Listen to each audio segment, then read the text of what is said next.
Good day, Cherry Blossom family. This is Derek, and I'm back with another episode of What the Hemp Wednesday. And today, not so hempy. Not a lot of hemp news today, but we are doing a legislative update. And I say legislative update, and that really just means the East Coast, because the West Coast doesn't need any legislative update. We'll start south to north. South Carolina. Legislative committee approved a bill to legalize medical cannabis last week, sending the vote to the House, the floor of the House of the Representatives, sending the vote to the floor of their House of Representatives. The legislation would create one of the nation's strictest medical cannabis programs, allowing only patients with specified serious medical conditions to use a limited selection of cannabis products.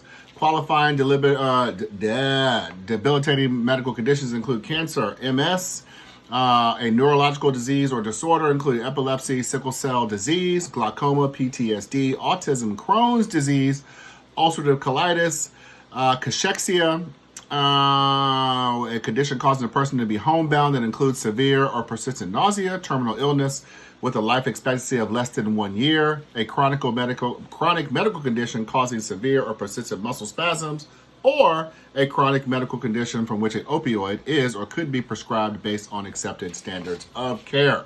That's a lot. Virginia and Governor Youngkin has signed legislation to approve access to medical cannabis.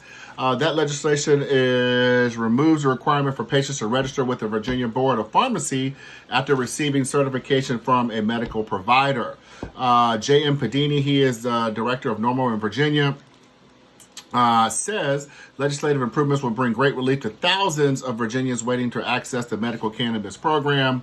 That we hear from dozens of Virginians each week who are struggling with the registration process and frustrated by the 60-day wait to receive their approval from the Board of Pharmacy. Virginia has like 47,000 patients with 8,000 still waiting for approval. So that does speed things up for them. Good job, Governor Youngkin.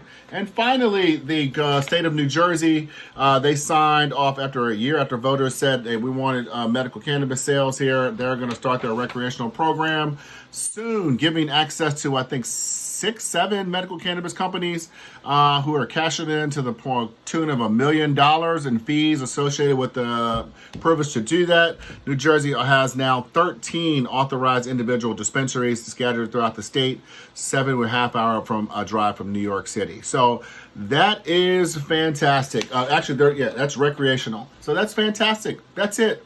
We'll see you next week with another episode of What the Hemp Wednesday.